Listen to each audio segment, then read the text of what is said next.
chase the night, wanna dance to the light. E aí, pessoal, tudo bem? Boa tarde. Primeiramente, pessoal, obrigado ao professor Eduardo pelo convite de estar aqui na FredCon na segunda edição do ano de 2024. Todos aí no fundo me ouvindo bem? Ok. Pessoal, eu vou pedir uma atenção de vocês. O assunto do tema que eu vou trazer aqui na FredCon, ele é um assunto importante e eu quero que vocês se acomodem.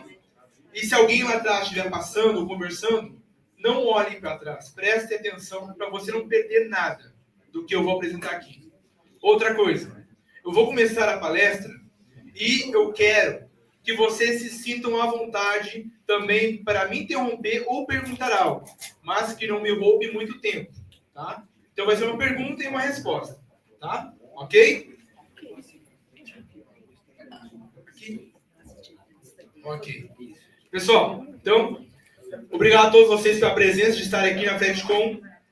O evento só aconteceu devido a vocês, tá? Meu nome é Diego Cauã, eu sou lá da cidade de Sapiranga, Rio Grande do Sul, tá? Fica antes de Porto Alegre ainda, eu vim de avião para cá e vou ficar até terça-feira aqui, aproveitar um pouquinho mais da cidade. Eu vou estar amanhã também na rádio Música FM, no debate, lá junto com o Marcos Evelyn, juntamente com o Vitor Pimenta, que está aqui conosco. E eu quero falar para vocês, o meu tema da palestra de hoje é sobre águas primordiais. Mas antes de entrar na apresentação, eu quero que vocês prestem atenção comigo neste versículo aqui, tá? Este versículo é o apóstolo Pedro, que era um discípulo do Senhor Jesus, que depois ele recebeu um título. Nada mais é do que um enviado, um mensageiro de ir para os quatro cantos da terra. Quem já sabe, quatro cantos da terra. Era uma missão. Vocês irão aos quatro cantos da terra levar o meu evangelho. E Pedro, nesta carta aqui, de 2 Pedro 3,5, ele fala o seguinte, preste atenção. Eles, voluntariamente, olha aqui, ó. Eles quem? Vocês já vão entender. Voluntariamente ignoram isto, que pela palavra de Deus, já desde a antiguidade, existiram os céus e a terra. É uma terra, não está no plural, pessoal. Os céus está no plural. Eles estão no plural. E o verbo existiram e antiguidade está lembrando da criação de Gênesis. Ele está trazendo à tona aqui, lá depois da morte de Cristo, que foi um ato, aconteceu, todo mundo sabe, e ele está trazendo à tona novamente a criação para aquelas pessoas naquele local. Vocês, cientistas, doutores da lei, vocês que se acham mestres do conhecimento, vocês estão voluntários para ignorar que a palavra de Deus, o Criador dos céus e da terra, o único que é digno de adoração e louvor, ele criou pela sua palavra desde a antiguidade, desde Gênesis, a criação, os céus e a terra, que foi tirada da água, e no meio da água subsiste. Isso aqui é Gênesis. Pedro não está inventando nada, ele está usando o que aconteceu, o que o Pai criou, e está trazendo à tona novamente uma verdade. Porque a palavra de Cristo, a palavra de Deus é a verdade. E é através da palavra que nós seremos verdadeiramente libertos. Tá bom? Então eu vou começar a palestra. Pode começar na apresentação. Então, peço encarecidamente sua atenção, se sinta à vontade para perguntar, para questionar. E esse assunto é sobre as águas primordiais, a origem de tudo e da criação. A introdução aqui do assunto, do tema, a definição e estados da água. 2. Teorias da ciência em explicar a origem da água. 3. Fatos que evidenciam a fonte das águas. 4. Evidências bíblicas das águas primordiais. E o 5. Conclusão e agradecimentos. A partir do começo aqui. O básico que a gente aprende, definição e estados da água. Opa. Sabemos que das inúmeras formas que a água se apresenta, não é somente com sólido, líquido e gasoso. Não é somente isso. Porque nos esconderam o quarto estado físico da matéria, que é o plasma. Ele compõe 99,9% de todo o nosso universo, ou, como compreendemos, os céus no firmamento. Desde estrelas, raios, auroras e objetos como lâmpada de neônio, ou até mesmo a televisão de plasma, que muitos de nós tivemos nos anos 1990 até 2004, por exemplo. Etc. Porque são inúmeros instrumentos que utilizavam do plasma. Descoberto nos anos 1920 pelo cientista químico Irving Moore, o plasma tem como principal propriedade a separação entre as cargas dos átomos. Preste atenção, hein? O Skur, na parte da manhã, ele falou que a gente não consegue ver a divisão de um átomo. Mas a própria ciência explica que o átomo ele tem as suas cargas negativas e positivas. Então, quando os elétrons são separados, o átomo se torna o íon positivo. Quanto mais elétrons forem separados, mais forte se torna a matéria ionizada. É a física do plasma, e não a física da gravidade, que governa os fenômenos do céu. Aqui, um exemplo da bobina de Tesla, que nos diz como que é a interação do plasma no nosso meio eletromagnético, no céu ou aqui na Terra. Para se obter o plasma, é necessário que a água ou o gás se aqueça a temperaturas extremas, acima dos 10.000 graus Celsius. A temperatura é enorme. A temperatura não é 200 graus. Não é quando a água ferve a 100 graus. Não. A temperatura para se obter o plasma é acima dos 10.000 graus Celsius. E tem um link aqui que é no site, ó, Inovação e Tecnologia. Cientistas descobrem uma água que ferve instantaneamente e vira plasma.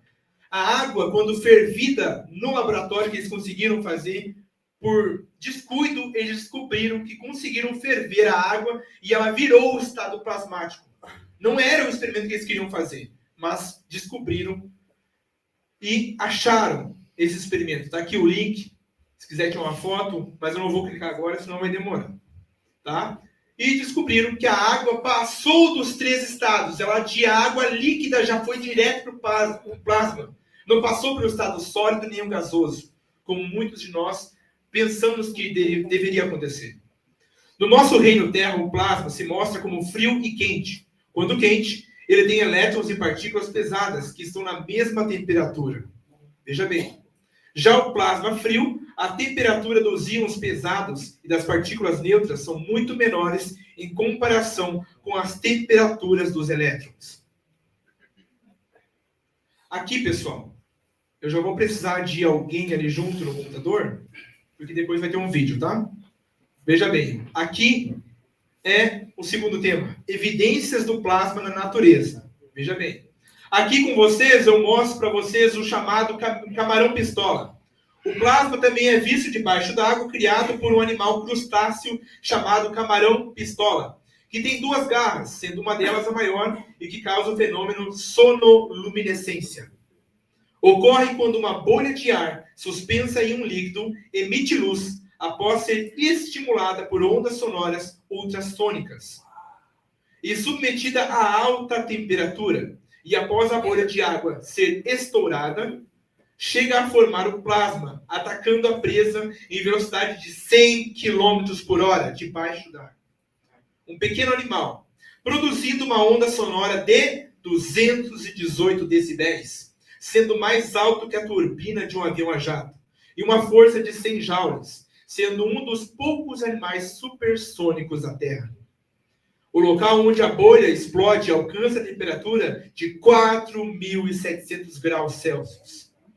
Este pequeno animal Segundo a ciência, a base do Sol tem uma temperatura de 4.800 a 5.600 graus Celsius. Então, esse pequeno animalzinho está lá debaixo d'água e quando ele bate a sua garra, que é a parte maior, ela gera uma força tremenda de 218 decibéis, que antigamente, na época da Segunda Guerra, o som desses animais, quando eles abriam e fechavam a garra, atrapalhava até os radares dos navios.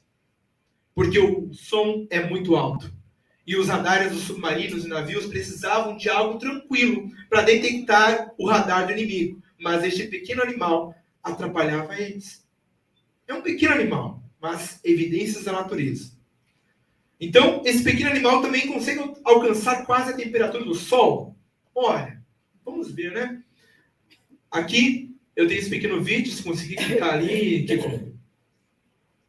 clique em cima dele. Você já ouviu falar no camarão pistola? Apesar do tamanho, essa criatura de 5 centímetros pode paralisar ou até matar suas presas à distância. Ele faz isso produzindo uma onda de choque com o movimento rápido de sua garra. E se engana quem acha que essa onda de choque é pouca coisa. Ela é tão forte que por uma fração de segundo, o local do estalo chega a 4,7 mil graus Celsius. A título de comparação, a superfície do Sol está a 5,5 mil graus Celsius. O barulho é tão alto que costumava interferir nos sonares de submarinos durante a Segunda Guerra Mundial. A bolha de ar produzida se desloca a mais de 100 km por hora. Pois é, o poder desse cara é literalmente descer a porrada nas presas. E ainda tem gente que diz que 5 centímetros não machuca.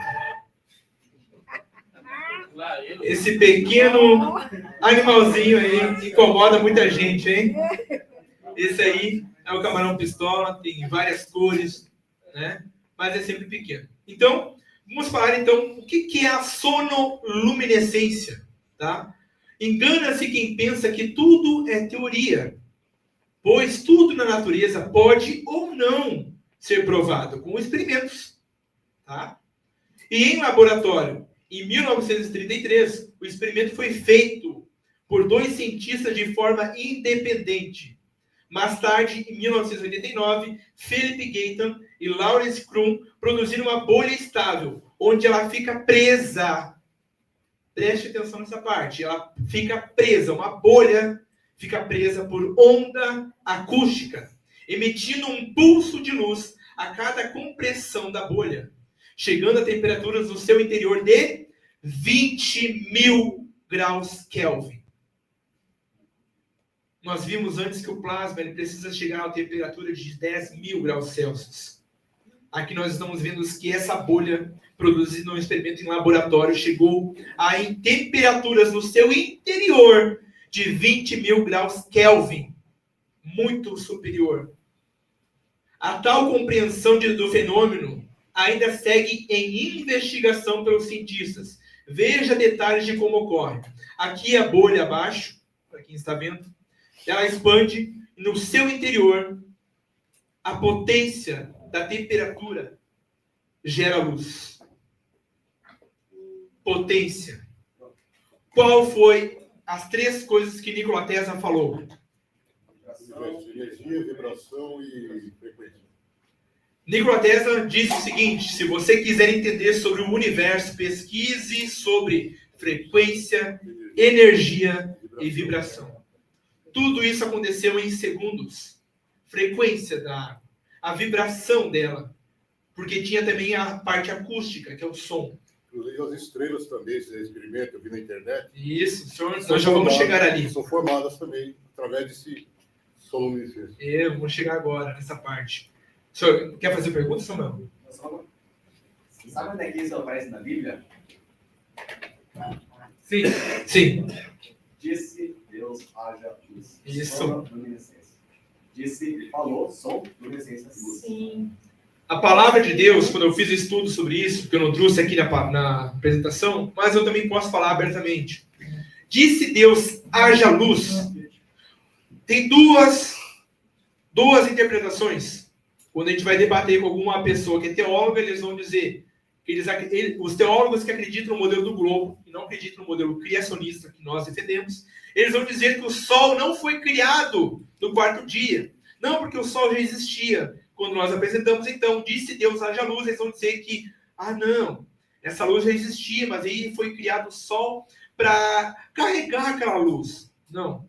A outra interpretação é que disse Deus haja luz, foi pela sua palavra. A própria essência de Cristo estava junto com ele na formação da terra. Ele é a luz, né? Ele é a luz. Tanto é que quando você vai para o Apocalipse, o que diz? Não haverá mais sol, não haverá mais lua, porque Cristo será a luz do mundo. Ele mesmo declara, eu sou a luz do mundo. Não, é uma pergunta, porque eu li esses dias, ouvi alguma coisa a respeito do óvulo, né? Quando ele é fecundado. Isso, Também. Deixa eu ver aqui. É verdade, bem lembrado. Fala aí, Diego. Ó, não precisa não. Eu acabei de mandar um vídeo, esse vídeo que ela tá falando pro Jimenez, que eu tava aqui pensando a mesma coisa. Sim. Isso do óvulo, pessoal. Isso do óvulo, eu vi o vídeo que apareceu. Quando aparece para uma pessoa, aparece para muitas, porque a gente pesquisa o mesmo assunto. Desculpe, quando o espermatozoide chega dentro do óvulo, do ovário, não sei, desculpe agora que eu esqueci. Isso. Ele tem que percorrer e atravessar as duas camadas do óvulo. O espermatozoide campeão, o vencedor, tá? Ele percorre e atravessa as duas camadas do óvulo. Quando ele atravessa, o óvulo se fecha e os outros morrem. Assim como a abelha, quando pica, ela já morre. Quando ele entra ali dentro, ele demora 7 dias para germinar. E quando ele germina, ele cria isso aqui, ó, sonoluminescência.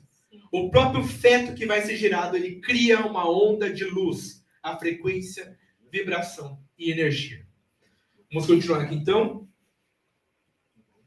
Aqui tem um vídeo. Sonoluminescência. Experimento, A pessoal. primeira vez que vi uma sonoluminescência foi numa sala escura.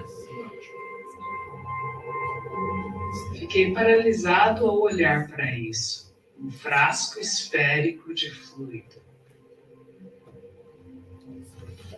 Você olharia para o centro e no centro veria uma luz azul roxa brilhante que poderia ser vista a olho nu.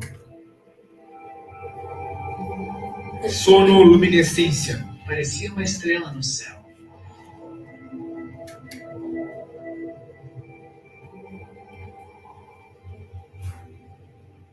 Seth Putnam chamou-lhe a estrela num frasco, um pequeno ponto de luz brilhante contido num frasco com líquido. A onda sonora criando a bolha e dentro da bolha criando luz. Agora, o próximo slide, você vai apertar play também. Preste atenção, pode continuar com a luz ligada. Agora. Opa. Aí, play. Opa. Aí está certo, desculpa. Está certo. Ali, pessoal. Do lado esquerdo, o fenômeno criado dentro do laboratório. E aqui a imagem de uma estrela que você grava com a sua Nikon, com um telescópio. Sonoluminescência. Nós já vamos chegar lá, o porquê que o formato da estrela está assim. Ok? Pode ligar a luz. Agora, vamos entrar num porém. Aprendemos até agora que o quarto estado da matéria é a água, é o plasma. O quarto estado da matéria é a água, que tudo veio da água, conforme 2 Pedro 3,5, conforme Gênesis. Se você crê, ok. Se você não crê, tudo bem. Mas vemos que o plasma, então, ele compõe 99,9% de todo o universo. Isso está descrito. Os próprios cientistas admitem. Mas o éter, eles fogem, porque é a quinta essência. O plasma é a quarta. O éter é o que rege tudo. Como muito o Samuel falou antes, ou o Gilvan também, o éter estava nas tabelas periódicas de antigamente. E simplesmente tiraram. Colocaram o hidrogênio, o H, no número 1. Mas era o éter. Se você pesquisar no Google agora, você não acha mais essa tabela periódica. Não acha mais. Porque, como ele falou, o Gilvan falou por último, para esconder a verdade, precisa destruir as provas. Se você investigar no mais profundo da Dark Web, talvez você encontre, porque você tem acesso. Mas muitos não conhecem como chegar lá. Ok? Então, aqui é o porém. Teorias sobre a origem da água na Terra, segundo o modelo do globo. Vamos lá. Para os cientistas, a Terra é única entre os planetas, que em grego é estrelas errantes, é a única entre os planetas que tem água em estado líquido, em enormes quantidades. Ok. Pois está a uma distância não muito grande nem muito pequena. Nem muito grande nem muito pequena. A Terra foi colocada certinho ali, no modelo do globo. Em relação ao Sol, não leva em consideração o afélio e periélio. A Terra a 5 milhões de quilômetros se aproxima, 5 milhões de quilômetros se afasta. Interessante. Para a ciência moderna, não conseguem explicar de fato como a água surgiu na Terra. Sugerem algumas teorias, sendo elas: a Terra estaria molhada? 2. A água surgiu junto ao Big Bang? 3. A água surgiu junto com os cometas? Ou, aqui era para ser um 4, desculpe. A água surgiu com colisão de asteroides? Ou 5, que é a última que eles trouxeram agora, em pouco tempo atrás. A água veio por ventos solares. Uau! Uau! Uau, hein? Vamos para a primeira. Vamos para a primeira? Vamos lá. A primeira. A Terra estaria molhada? Essa teoria sugere que a Terra estava molhada no seu surgimento, pois existem mecanismos que dependem do lugar onde a molécula de água estava presente. Uma camada de rochas protegia a água, não deixando ela escapar. Quando eu fui investigar sobre isso, eles dizem que é uma rocha porosa que ela absorve a água. Então, essa rocha porosa estava na criação da Terra e absorveu a Terra. E ela estava molhada. Interessante, hein? Mas os cientistas, como nunca estão satisfeitos, eles criam outra teoria. A água surgiu junto com o Big Bang. Vamos ver. Desde antigamente se acreditava que a água tinha surgido junto à explosão do Big Bang, 4,5 bilhões de anos atrás. A Terra, no seu início, passou por várias etapas de resfriamento e aquecimento. Logo em período de resfriamento, houve uma condensação do vapor que se materializou em forma de chuva, resultando nos primeiros oceanos primitivos da parte interior da Terra. Logo na formação da crosta, houve uma desgaseificação, onde os vulcões entraram em erupção, olha só, expelindo gases de hidrogênio e vapor de água, e deram origem à atmosfera, criando o ciclo hidrológico. Nessa teoria aqui, já tem um plágio da Bíblia. Se vocês verem aqui, já tem um plágio da Bíblia. Muito interessante. Vamos ver a terceira teoria? Vamos lá. A água surgiu com cometas. Interessante, hein? Falamos sobre cometas ontem, né? Junto com o Sérgio, acho que foi. Foi, né? Vamos lá, ó. No início dos anos 2000, já se falava nas escolas e até em universidades que a água da Terra teria surgido por cometas. Em 1986, a sonda Giotto, da Agência Espacial Europeia, fez análises do cometa Halley, que passava muito próximo da Terra, e podia ser visto a olho nu.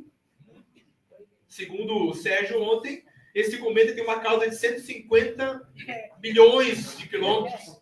Em questão de segundos, você nem poderia mais ver. Mas por 7 minutos, 8, você vê. Interessante, hein? Passava muito próximo da Terra e podia ser visto a olho nu. Estudando o cometa, encontraram água pesada na fórmula D2O, onde esta água era formada por 2 deutérios, sendo diferente da água comum, H2O, sendo a massa desta água muito maior que a nossa em abundância na Terra. Recentemente, no debate entre Marcos Eberle e um outro cientista físico, o rapaz falou assim, eu acho que foi até com o Roberto Scur também, mas os dois falaram a mesma coisa. O rapaz falou, não, a nossa água na Terra veio por cometas. E o Roberto Scur e o Marcos Eberle falaram a mesma coisa. Então, você pega essa água com DO2, que a massa da água é muito maior, e tome aqui ao vivo na live para a gente ver. Já que essa água está na Terra hoje. Não. Daí eu não posso, não tenho tempo. Ué, mas você tem capacidade, você tem acesso ao laboratório. Nos prove que eu estou errado. Você tem acesso ao deutério O2. Não posso. Sabe por que não pode? Porque isso aqui, ó, mataria ele na hora. A massa da água é muito maior do que a nossa em abundância na terra. A nossa água não veio por acaso. A nossa água tem muita importância e valor. E faz todo o seu ciclo do corpo, todo o ciclo da terra, andar em conformidade e ordem. Vamos lá. A quarta. Opa! Não é mais cometa. Cientistas mudaram agora a teoria. Agora a teoria é a água surgiu com colisão de asteroides. Uau! O pessoal do globo fica louco. Um asteroide vai passar uma chuva de asteroides. Quando estudos feitos em 2014, mais recente, 2016, tiveram resultados que não batiam com os cálculos da origem da água por cometas. Então, era só teoria, né? Foi então que os cientistas pensaram que os asteroides poderiam ter trazido a água para a Terra, já que os asteroides analisados continham em si água pesada, tendo novamente o deutério, D2O, sendo muito próximo da água nos oceanos da Terra. Enfim, acham que a fonte das águas dos oceanos são os asteroides. Esse aqui foi a quarta teoria. E já está meio louco, difícil de acreditar. Mas quando você vai para o 5,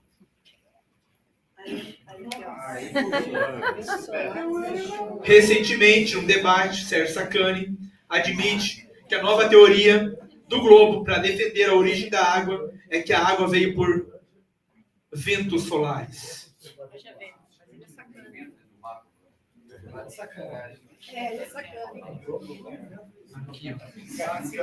Recentemente, pesquisadores, olha só, pesquisadores da Universidade de Curtin e cientistas da Universidade de Glasgow chegaram em novos resultados sobre a origem da água na Terra, onde ventos solares teriam criado água na superfície de grãos de poeira. Novamente grãos de poeira, né, Sérgio?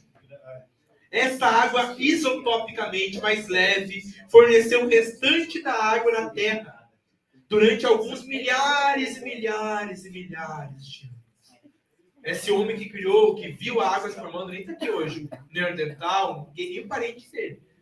A análise meticulosa, átomo por átomo, em fragmentos minúsculos de um asteroide do tipo S, de nome Itokawa, em 2010, identificaram que na superfície do asteroide, em 50 nanômetros, muito pequeno, hein?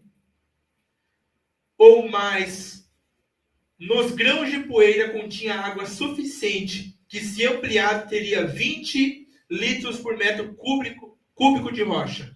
Então, num asteroide pequenininho, que eles dizem que é um asteroide, você nunca vai ver um asteroide caindo e formando cratera, nada. O que você vê todo dia, granizo, bolas do tamanho de uma bola de beisebol, de gelo caindo do céu. Isso você pode filmar, fotografar e mostrar. A ciência é observável, mensurável e investigável. Um asteroide, uma pedra caindo dos céus, me mostre um que pegou na mão. Você só vê em museu, você só vê no planetário. Qualquer asteroide, um meteoro que caiu e matou dinossauros, só tem a cratera. A pedra não está lá. Quem tirou aquela pedra de toneladas e toneladas? Uma pergunta? Não, só uma observação. E detalhe, que se todo asteroide, quando cai, que é teoricamente que não cai, né? São fenômenos meteorológicos. Daí é meteoro. E o que acontece? Quando a gente vê esse fenômeno, ele vem num ângulo de 45 graus, teoricamente. Não vem em linha reta, 90 graus. E cadê o rastro? Isso. Teria que ter um rastro absurdo. E você pega uma pedra, joga na areia da praia, ela faz um... Agora, imagina ele virar 40 mil por hora. Por que não faz um rastro de 50 metros? Então, isso aí nem vocês pensaram que... Só, às vezes, quando tem essas crateras, é a própria Terra mesmo que afunda. Ou plasma, quando cai raio, trovão, faz exatamente um círculo. Isso mesmo. O que ele falou, só completando, o raio foi feito experimentos em grãos de poeira com fios de eletricidade. Ele, o próprio raio, ou plasma, que também é de forma plasmática e elétrico, cria as próprias crateras iguais às da Lua. Então, o nosso universo inteiro é formado por plasma e o éter. Tudo isso era defendido antigamente, mas para negar a verdade, você precisa destruir as provas. Existe uma teoria também que diz respeito a... Existe uma teoria também que diz respeito, eu vi na internet, diz respeito a essa cratera que, quando houve dilúvio, abrisse as comportas do céu, né? E fizeram experimento de água caindo na areia, né? E exatamente o mesmo fenômeno, entendeu? Da água caindo. Isso.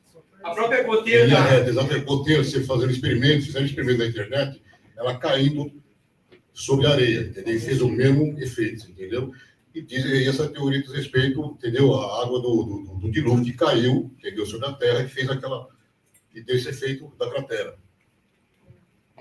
Ali tem outra pergunta.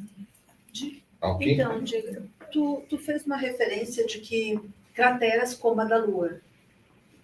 Mas a Lua não é formada por plasma? Silício. Talvez silício. Muita especulação.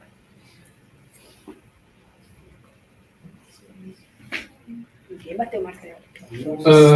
Falando sobre a pergunta dele, nós já vamos apresentar também a mesma coisa, por isso que eu trouxe o material bem completo, porque quando a gente fala de 5 teorias, a gente tem que trazer a parte contrária, provando sobre as águas, a fonte das águas, e isso envolve o que de fato aconteceu, o dilúvio, tanto é que eles reproduziram a arca do mesmo tamanho que a Bíblia fala, lá nos Estados Unidos você pode entrar lá dentro, comprovar, tá? Então, o que ela falou? A Lua tem as crateras, a Lua é rochosa. Segundo o que o Globo defende, a Lua está a 384 mil quilômetros e o que causou as crateras da Lua foram os asteroides, cometas. Mas por que todo ano, ou todo dia, ou a cada minuto, cada hora, segundo, não se cria novas crateras na Lua?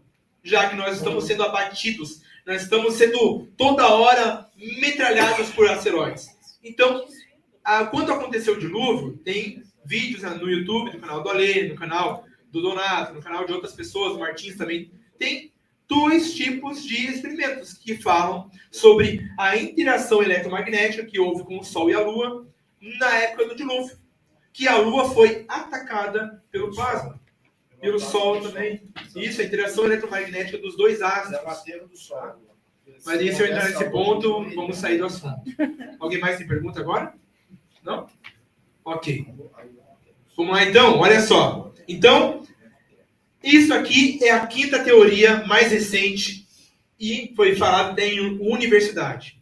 Agora, evidências científicas de água debaixo da terra. Olha só. Aquífero Guarani e o aquífero Saga, antigamente chamado de Alter do Chão. São os 2 maiores aquíferos de água potável subterrâneos do Brasil, sendo que o aquífero Saga banha as regiões do Pará, Amapá, Amazonas e Acre, sendo eleito o maior do mundo, com 162.520 mil quilômetros cúbicos de água de capacidade hídrica. Pode suprir o consumo mundial por até 200 anos com as suas águas. É formado primeiramente o arcabouço geológico. Olha só, pessoal, já vamos entrar nessa parte. Quando a gente vai falar, o que o dilúvio causou? As águas do dilúvio veio só de cima? Diz em Gênesis que as águas vieram das fontes do abismo, se abriram, e a fonte do céu, a janela foi aberta. Agora você vai entender o que é formado primeiramente o arcabouço. Tipo uma mala, você abre ela e depois se fecha em questão de instantes, nanosegundos. Isso aconteceu no dilúvio. Para depois, nas rochas porosas, o que a ciência tentou explicar antes, que a terra já estava molhada, mas não. Olha aqui, ó. Para depois, nas rochas porosas, a água se alojar, Sabemos que esta é a explicação científica e não a real. Ainda não é a real. É uma explicação científica já do aquífero Guarani, como que ele é formado. Então aqui nós temos o aquífero maior, que é o Saga. Ele banha as regiões do Amazonas, Pará, Amapá e Acre. Já o aquífero Guarani, ele banha as regiões muito maiores de estados, mas não tem a mesma capacidade hídrica que esse aquífero aqui. Tá? Aqui, ó, o aquífero Saga.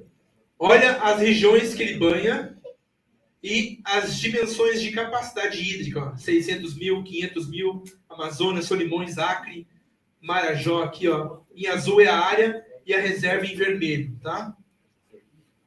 Vamos lá. Onde fica o Guarani? O aquífero se estende por 4 países.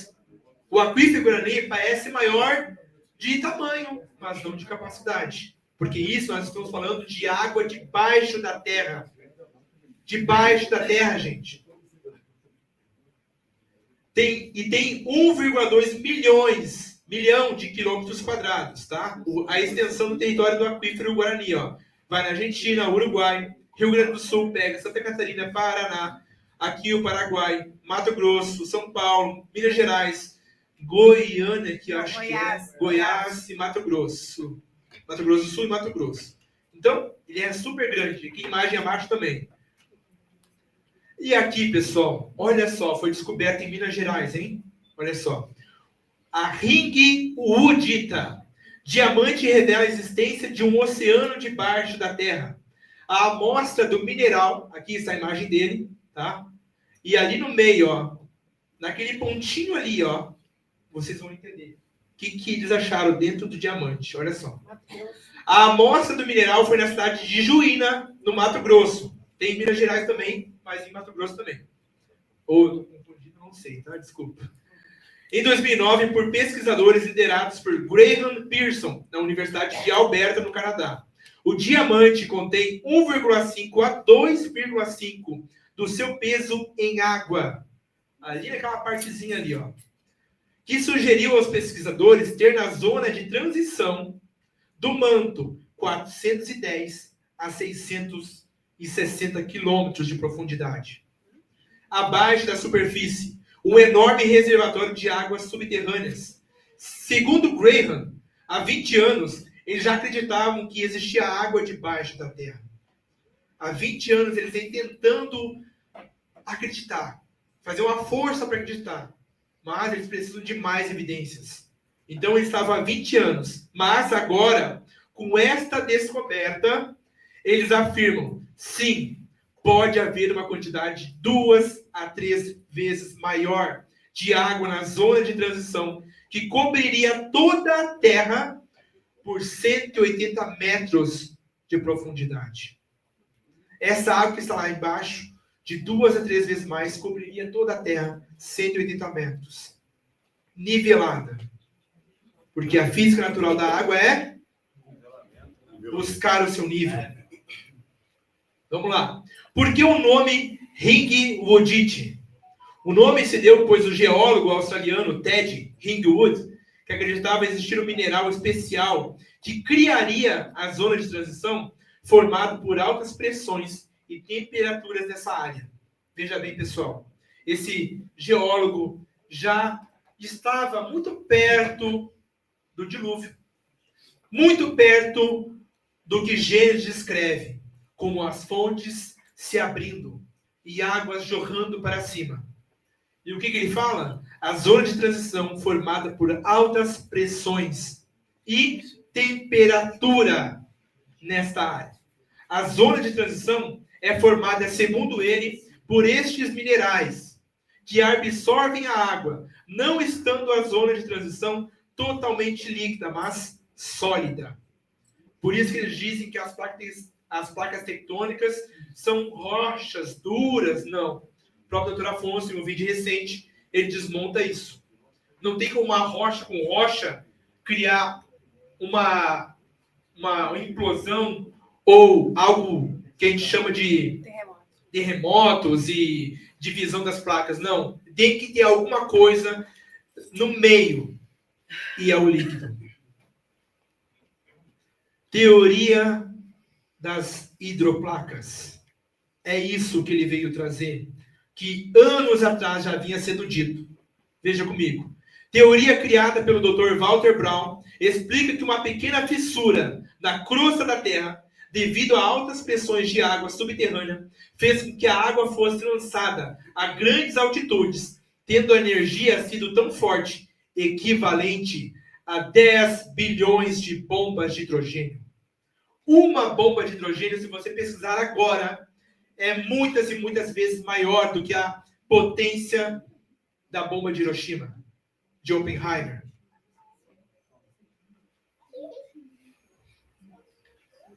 Que separou o único continente.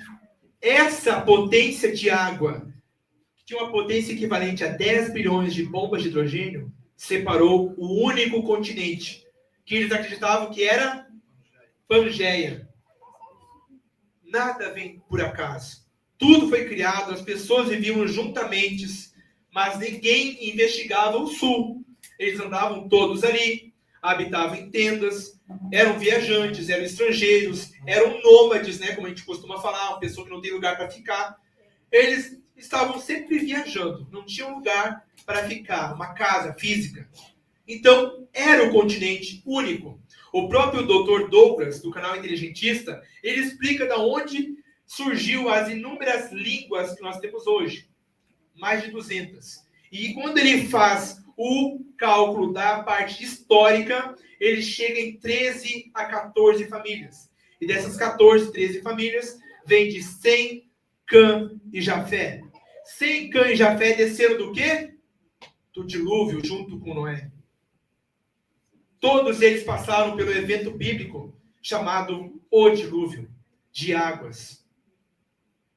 Então, você vai ver comigo aqui, ó, que separou o único continente que havia anos atrás, ocasionando a separação das placas continentais com a alta pressão de água vinda do subterrâneo da Terra. E essa rocha foi encontrada na zona de transição, que é muito superior, muito profundo. Ali em cima, como vocês podem ver, a fonte de água na parte de cima e a fonte de água na parte de baixo subiram. Diz a teoria de Walter Brown, que eu não coloquei toda ela aqui, que a água subiu a altitudes enormes na estratosfera. Quando você vê um cano de água na rua, quando ele explode, a altura que vai a água. Agora você imagina uma potência equivalente a 10 bilhões de bombas de hidrogênio. A água subiu à estratosfera, criou cristais de gelo e deixou a Terra em neve por anos. O povo que saiu do dilúvio viveu anos debaixo do frio. Não tinham o que comer e o próprio Deus deixou que eles comessem os animais. Antigamente, antes do dilúvio, não se comiam animais. Nunca ouviam falar da chuva. Chamavam Noé de louco, porque falou: vai vir chuva, vai vir chuva. Ou o que é chuva? Não, chuva é só a água que está no chão, que brota do solo, o vapor, a névoa. Não. Deus me falou que vai vir chuva do céu. Você é louco e não sei o quê. Então tá. Em último instante, o pessoal quis entrar na arca, mas as portas se fecharam. As portas se fecharam. E todo ser que vivia sobre a face da terra, sobre o mar, sobre os céus, morreram pelas águas do dilúvio. Isso é o evento bíblico. Diogo, tu achas que de certa forma ainda... Repite. De certa forma ainda talvez existam fontes se abrindo e água jorrando sobre a terra? O geyser, né? Ah, sim. Não, é que quando eu balancei a cabeça é porque eu já vou chegar lá. Ah, tá. Eu já vou chegar lá. Tá? Eu preparei tudo, tá? Vamos lá. Então, conseguiram entender que essa teoria é a mais recente e por 20 anos eles tentaram aceitar, até que surgiu aquele mineral ali, ringuiodita, achado aqui no Brasil. Eles esperaram 20 anos, nunca, eles disseram no texto, na teoria ali do doutor de antes, aqui, ó, do geólogo australiano, Ted Ringwood, ele falou: Nós nunca pensamos que encontraríamos um diamante como esse. Eu só imaginava, mas agora, com a descoberta do diamante na zona de transição, aqui no Brasil, a teoria das hidroplacas se comprovou. Vamos lá.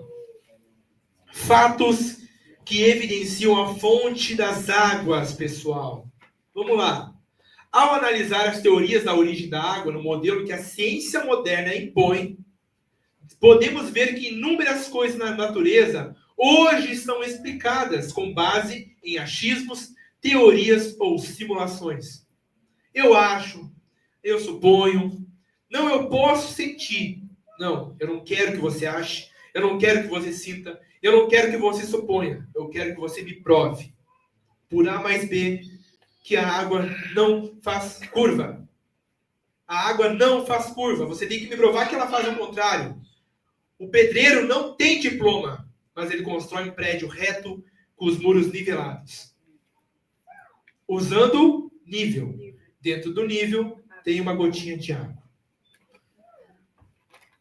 Então, por simulações, sabemos que cientificamente encontramos provas de que a água já esteve aqui antes da parte seca, terra, igual a continentes, aparecer. Vejamos a seguir alguns exemplos que nenhuma teoria do modelo heliocêntrico consegue provar. Evidências na natureza. Rios, lagos, oceanos. Pare para pensar como surgiram. Como surgiram? Se de todas as teorias que a gente viu, é cometa, é tudo coisa vindo do céu. Mas a gente está falando da Terra. A gente está falando da Terra. Podemos explicar que rios foram feitos por chuvas ou águas subterrâneas, que os lagos surgiram por depressão em alguns locais, ou até mesmo acúmulo de água, e que os oceanos surgiram por diversos fatores na criação da Terra e as placas tectônicas. Mas, dentro de tudo isso, vimos onde está a fonte das águas na Terra, que sustenta os rios, lagos e oceanos? Seria um único evento na formação da Terra que causou tudo isso? Ou tem algo além? Nascentes de águas. Muitos podem até falar que os rios surgem por águas que vêm do lençol freático. É o que a ciência diz. Debaixo da terra, ou de água das chuvas, ou até mesmo derretimento de geleiras. Os rios na Antártida vêm de derretimento de geleiras. Interessante. Mas veremos como as nascentes de águas podem surgir em diferentes locais. Parando um pouquinho, um exemplo bíblico, que muitos de vocês sabem. O povo estava murmurando, né? Moisés, nós saímos do Egito, tínhamos comida, tínhamos bebida, estávamos fartos, e você nos traz para o deserto, não tem água. O que Moisés faz? Bateu na rocha. Ele bate na rocha, não uma vez como ordenado, ele bate duas por ignorância, mas mesmo assim, água brota da rocha. E não somente da rocha.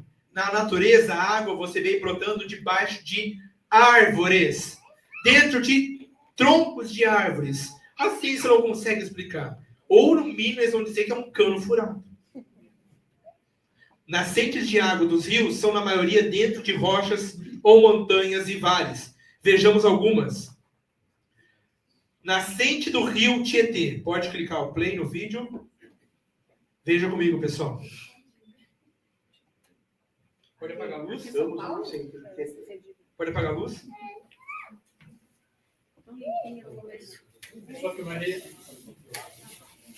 Toda aquela imensidão de água começa assim, devagarzinho, lentamente, colocando água, iniciando o rio Tietê. E a gente vai mostrar o porquê que esse rio fica grande mais abaixo. Olha o barulhinho. Água cristalina, pessoal. Araponga cantando, barulho da água. Pura natureza.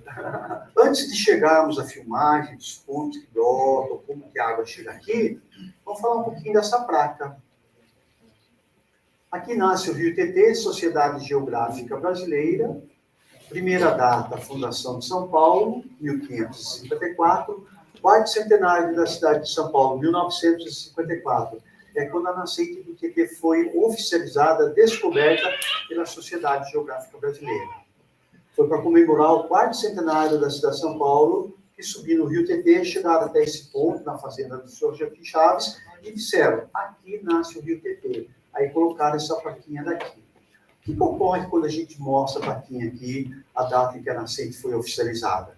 Muitos visitantes falam, nadei, pesquei, comi peixe no rio Tietê. Então a gente brinca com as pessoas que a história do Tietê vivo, piscoso, navegável, a área de várias atividades esportivas, está sendo contada ainda. E aí a gente vai colocando, como é que a água chega até minha torneira? Não é lá do rio que sai, não é a bomba que puxa a água que leva para minha casa, não é a grana, não é a concessionária. Então quem é que leva a água para minha casa? A cabeceira. Tem que chover aqui na cabeceira, alimentar o lençol, a água descer devagarzinho, lentamente, gota a gota, começa a brotar lá no cantinho da pedra, bem lá no fundo. É o primeiro brotamento. Aí algumas pessoas chegam, nossa, mas pensei que era uma cachoeira, um montão de água saindo. O que aconteceria se saísse um monte de água de uma vez só, uma cachoeirona? Rapidamente secaria o lençol, chegando no inverno, 5, 6, às vezes 7 meses sem chuva, eu ia morrer de sede. Então, brotando devagarzinho, gaste a água devagarzinho. Economize, não desperdice, use água. Para a gente não ficar esse produto no período do inverno, porque a gente não tem chuva para abastecer os lençóis. Provando a água do Rio Tietê pura. Perfeição, não tem nem um girinho, não tem nada de pimenta. Se você quiser, aqui em São Paulo, visitar o local, é aberto, hein? E parece que está gelado. Parece não, está gelado. Água da fonte ele não sabe. Então, pessoal, o que aquele senhor falou foi o seguinte: muitos acham que é uma cachoeira, que é a chuva, e a chuva bate, enche ali o lençol freático, e a água vem, sobe lá do lençol freático para aquela nascente. O que ele não conhece é a parte bíblica. O que ele não conhece é as fontes de águas primordiais. A mente daquele senhor, a explicação dele seria outra. A mente dele seria aberta. Mas ele acha ainda que por 7 meses, se eles abrirem muito aquela água, vai faltar água no lençol freático. Mas não é isso que acontece. Nascentes de água debaixo do oceano.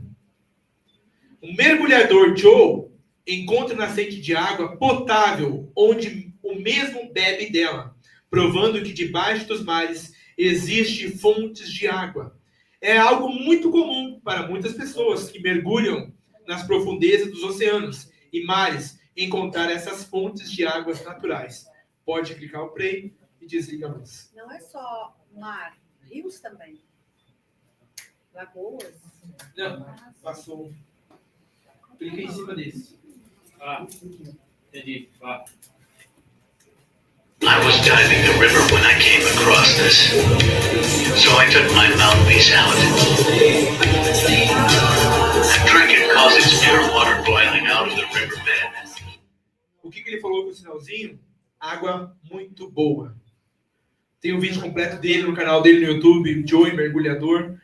E aqui vocês vão ver uma explicação com um mergulhador, surfista, né, conhece bastante lá na região de Londres sobre as marés, que é o fake flip. Pode clicar play.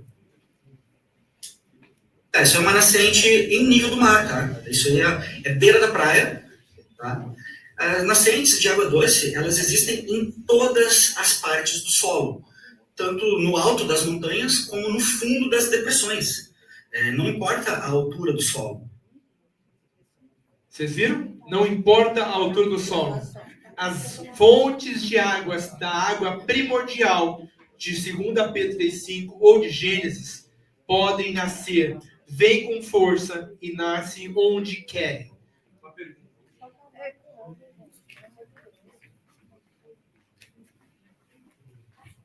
Quando eu perguntei, é porque eu tenho uma terrinha e fica muito em cima do morro, bem no alto.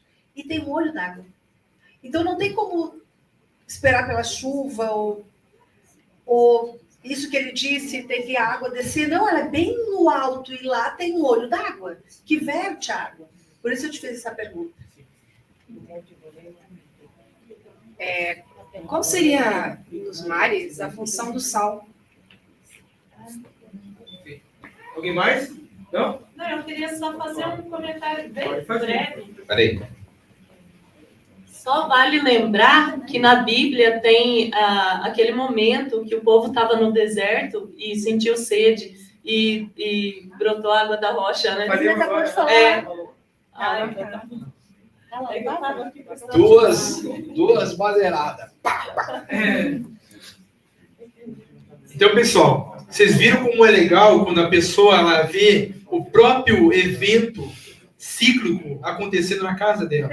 Um olho de água, quando eu estava pesquisando o material, eu trouxe aquele do Rio Tietê. Mas tem inúmeros canais que eles estão com as terras no meio, né? Eles vão lá para parte da natureza. E daqui a pouco eles veem, mas tem muita umidade aqui.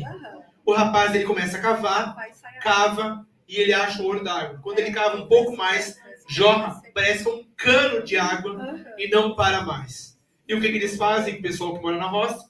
Eles vão lá, colocam um tonel e botam os canos e levam aquela água da fonte para a sua casa. A ciência não explica, é chuva. Ah, mas ficamos tantos meses sem chuva. Não, a água brota das fontes de água primordial, aonde ela quer. Igual o Fake Flip falou, não importa o terreno, seja na beira da praia, seja debaixo do oceano. A explicação do sal, que a Márcia perguntou. Nós sabemos que os peixes, eles estão debaixo d'água. Mas você acha que os peixes, eles tomam a água salgada? Não. A água do mar está sempre se renovando o ciclo, não matando os animais. Eles só sobem para cima para respirar. Mas a água que eles se alimentam é uma água potável. É só em algumas regiões que têm os lençóis salares de sal. No mais profundo, o Fake Flip tem um vídeo pregando só sobre o sal lá de um lugar. Mar de Cáspio, ele explica, tem um vídeo recente. E você pode investigar no canal do Fake Flip os argumentos sobre como que o sal ele é retirado das águas, o que acontece, quais são os tipos diferentes do sal. Você pensa que o sal do Himalaia é o melhor? Não, não é não. Porque também passa por um processo. Não é o sal mais saudável. O Vitor que vai falar. Ó. É interessante a pergunta da prima da DP, que a questão do sal da água, Diego, também tem muito a ver com a energia que move o nosso reino, né? Então, as águas dos mares, a água por si só ela é uma boa condutividade elétrica e os sais minerais presentes na água, elas potencializam essa interação, né, eletromagnética. Então, é o formato perfeito em um ambiente fechado. O domo, o sol, a lua, as águas e os elementos da natureza. Então, tudo está em movimento, não é o movimento da Terra, óbvio, é o movimento da natureza e fazendo o nosso universo funcionar, entendeu? Então, Só para complementar. Por que eu fiz essa pergunta? Porque eu acredito que o sal tem a ver com o plasma. Eu acredito nisso. Por isso que eu fiz essa pergunta. Então, pessoal, eu não sei quanto tempo eu tenho ainda, mas eu vou prosseguir aqui que eu estou quase no final, tá? Eu posso responder algumas perguntas depois também. Então, a gente viu essa explicação aqui. E agora? Evidências bíblicas das águas primordiais. Veja comigo que a palavra Terron, em hebraico, era o oceano cósmico na cosmologia hebraica bíblica, que cobria a terra até que Deus, o Criador, fez o firmamento para dividir em porções superior e inferior, para após aparecer a parte seca. 2 Pedro 3,5, as águas subsistem, a terra subsiste no meio das águas. O mundo tem sido protegido desde então pela cúpula do firmamento, que nada mais é feito das próprias águas primordiais. Elas se consolidaram, como o judeu explica, na explicação dele, as águas se consolidaram e formaram raquia, o firmamento. Versículo 2 de Gênesis 1. e a terra era sem forma e vazia, e havia trevas sobre a face do abismo, terrom. E o Espírito de Deus se movia sobre a face das águas. Face das águas. Que muitos não sabem que o nosso rosto, na ciência e geometria, o nosso rosto, ele é plano. A face do nosso rosto, para geometria e ciência, é plano. É plano, mas o nariz é um relevo. A Terra tem relevos, não negamos isso. Mas a face das águas, o Espírito de Deus se movia sobre a face. Já diz no começo que era nivelado. E as águas só podem estar em estado líquido dentro de um recipiente. Dentro de um recipiente. E lembrando que as águas primordiais estão em estado plasmático. Quente, como nós vimos no começo, que o plasma se manifesta em estado frio ou quente. Ok? E disse Deus, haja um firmamento no meio das águas, e deixe que separem as águas das águas. Segundo a ciência, eles vão dizer no debate amanhã, o rapaz vai falar, não, mas as águas de baixo é a chuva. As águas de baixo é os rios, mares, oceanos. E as águas de cima são a chuva. E o Vitor vai falar para o rapaz, tá, mas e quando não chove? E quando não tem nuvem? Começa a coçar a cabeça, sabe? Não consegue ir contra a verdade. Porque a verdade prevalece acima da mentira. Aqui é o experimento que eu falei para você antes. Pode colocar play, antes desliga a luz para você ver como que acontece.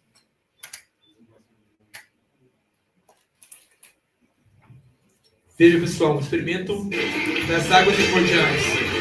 Ali em cima está colocando a mão, criando pressão sobre a terra. Quando Deus disse, haja uma janela do céu que deixa as águas descerem. Dilúvio, Gênesis 7. As águas subiram até uma certa altura, muitos palmos acima do maior monte que tinha na época. E mataram todos os animais seres viventes com as águas plasmáticas de baixo e de cima.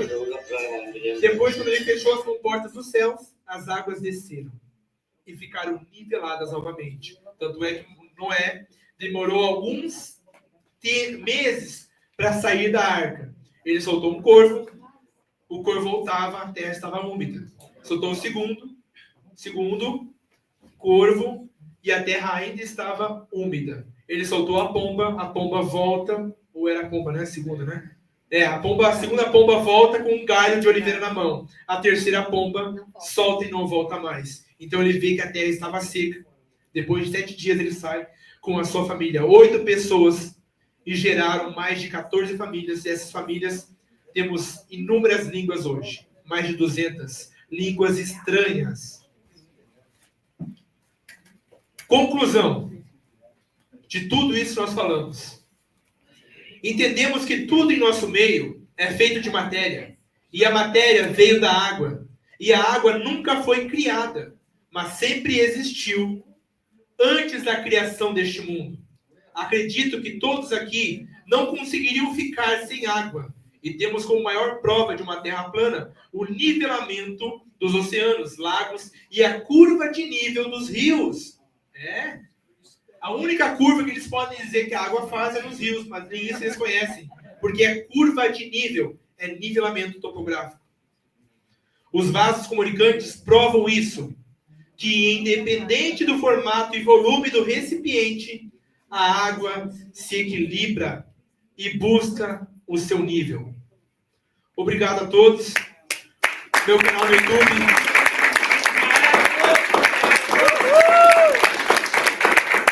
Meu canal no YouTube, Diego Terraplano RS, que eu sou do Rio Grande do Sul, mas também de Sapiranga.